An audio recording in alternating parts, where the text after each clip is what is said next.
നമസ്കാരം. മുനമ്പം ഭൂമി വഖഫിന്റെ ഭൂമി അല്ല എന്ന് ഇപ്പോൾ തെളിഞ്ഞിരിക്കുകയാണ്. ഇതോടെ മുനമ്പത്ത് താമസിക്കുന്നവരെ പുറത്താക്കാൻ വഖഫിന് ഇനി കഴിയില്ല എന്നതാണ് യാഥാർത്ഥ്യം. അക്കാര്യത്തിൽ ഇനി യാതൊരു സംശയവുമില്ല.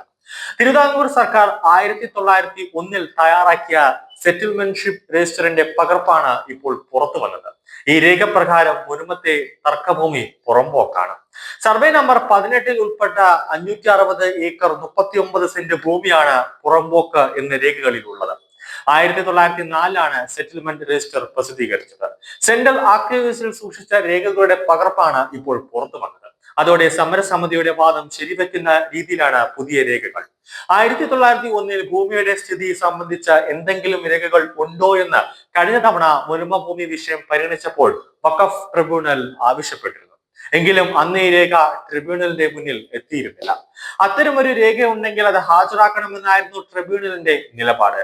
ഭൂമി പുറമ്പോക്കാണെന്ന വാദം സമരസമിതിയും മുനമ്പവും ആവർത്തിച്ച് പറഞ്ഞതാണെന്ന്. ഇതോടെ മുനമ്പത്തുകാർക്ക് ഇനി ആ മണ്ണ് വിട്ട് പോകേണ്ടി വരില്ല എന്നതാണ് യാഥാർത്ഥ്യം. മുനമ്പവും വഖഫ് ഭൂമി കേസിൽ കേരള ഹൈക്കോടതി നടത്തിയ നിരീക്ഷണങ്ങൾ വഖഫ് സ്വത്തുകളിലെ ഉടമസ്ഥാവകാശവും കേന്ദ്ര സംസ്ഥാന അധികാരങ്ങളുടെ ബന്ധവും സംബന്ധിച്ച ഭാവിയിൽ നിയമ ചർച്ചകളെ ആകർഷിക്കാൻ സാധ്യതയുണ്ട്. 104 ഏക്കർ വരുന്ന ഭൂമിയാണ് ഈ കേസിന്റെ പ്രാധാന്യം. സിവിൽ കോടതിയുടെ വിധി അനുസരിച്ച് ഇത് വഖഫ് സ്വത്തുക്കൾ എന്നാണ് അറിയപ്പെടുന്നത്.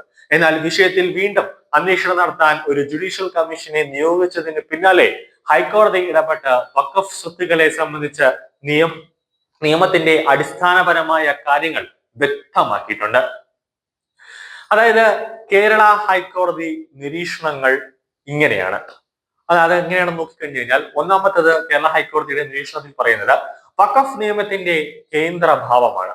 അത് ഹൈക്കോടതിയുടെ നിർണായക നിരീക്ഷണങ്ങളിൽ ഒന്നായിരുന്നു വഖഫ് നിയമത്തിന്റെ കേന്ദ്രഭാവം.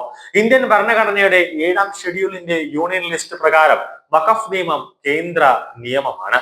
അതിനാൽ വഖഫ് ബോർഡും ബന്ധപ്പെട്ട കാര്യങ്ങളും നേരിട്ട് കേന്ദ്ര സർക്കാരിന്റെ അധികാര പരിധിയിലാണ് വരുന്നത് എന്നാണ് കോടതിയുടെ നിരീക്ഷണം. ഇന്ത്യൻ വഖഫ് ആക്ട് 1995 പാർലമെന്റ് പാസാക്കിയ നിയമമാണത്.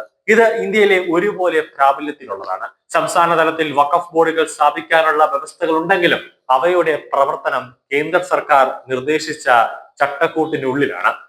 നിയമത്തിന്റെ സെക്ഷൻ 9 പ്രകാരം വഖഫ് ബോർഡുകൾക്ക് കേന്ദ്ര സർക്കാർ നിർദ്ദേശം നൽകാൻ കഴിയുന്നുവെന്നാണ് സംസ്ഥാന സർക്കാരിന്റെ അതിലുടനീളമുള്ള അധികാരം ഇല്ലെന്നും ഹൈക്കോടതിയുടെ നിരീക്ഷണത്തിൽ പറയുന്നുണ്ട്. രണ്ടാമത്തേത് ജുഡീഷ്യൽ കമ്മീഷൻ നിയമത്തിലെ നിയമവിരുദ്ധത. മുനമ്പം വഖഫ് ഭൂമി കേസിൽ വീണ്ടും അന്വേഷണം നടത്താൻ ജുഡീഷ്യൽ കമ്മീഷനെ നിയമിച്ചതിനെ ഹൈക്കോടതി തെറ്റായ നടപടിയായി വിലയിരുത്തുന്നുണ്ട്. സിവിൽ കോടതി ഇതിനകം തന്നെ ഭൂമിയെ വഖഫ് സ്വത്തായി പ്രഖ്യാപിച്ചതിനാൽ ആ തീരുമാനത്തിൽ ഏതുതരം മാറ്റങ്ങൾ ഒരു ഉന്നത കോടതിയിലൂടെ മാത്രമേ സാധ്യമാകൂ. ഇപ്പോൾ അത് വഖഫിന്റെ അല്ല, മുനമ്പത്തെ ആണ് എന്നുള്ള രേഖകളും പുറത്തു വന്നു. മുന്നോട്ട് നടപടികളും വിധിയുടെ പ്രാമുഖ്യവും ഇനി മാറുകയാണ്. ഹൈക്കോടതിയുടെ ഇടക്കാല വിധി വഖഫ് സ്വത്തുകളിലെ നിയമപരമായ അവകാശങ്ങൾക്ക് നിർണായകമായ വിഷയങ്ങൾ ഉന്നയിച്ചുവെങ്കിലും അന്തിമവാദങ്ങൾ കേൾക്കാനായി കോടതി നടപടികൾ തുടരുകയാണ്. ഈ കേസിലെ അന്തിമ വിധി വഖഫ് സ്വത്തുക്കളുടെ ഉടമസ്ഥാവകാശവുമായി ബന്ധപ്പെട്ട പ്രശ്നങ്ങൾ രാജ്യവ്യാപകമായി മറ്റു കോടതികൾക്ക് മുൻകൂട്ടി നിലയുറപ്പിക്കാൻ സാധ്യതയുണ്ട് എന്നതാണ് യാഥാർത്ഥ്യം. അതായത് മുനമ്പംകാർക്ക് ഇനി മുനമ്പം വിട്ട് പോകേണ്ടി വരില്ല. ഇത് വഖഫിന്റെ അല്ല, ഇതൊരു പുറമ്പോക്ക് ഭൂമിയാണെന്ന് രേഖകൾ, അതായത് 1900 കാലഘട്ടത്തിന്റെ രേഖകൾ ഇപ്പോൾ പറയുകയാണ്. അതുകൂടി വഖഫിന്റെ മനസ്സിലുണ്ടായിരുന്ന ആ ഒരു സന്തോഷത്തിനാണ് ഇപ്പോൾ എന്നേക്കുമായി ഒരു പരിസമാപ്തി വന്നിരിക്കുന്നത്.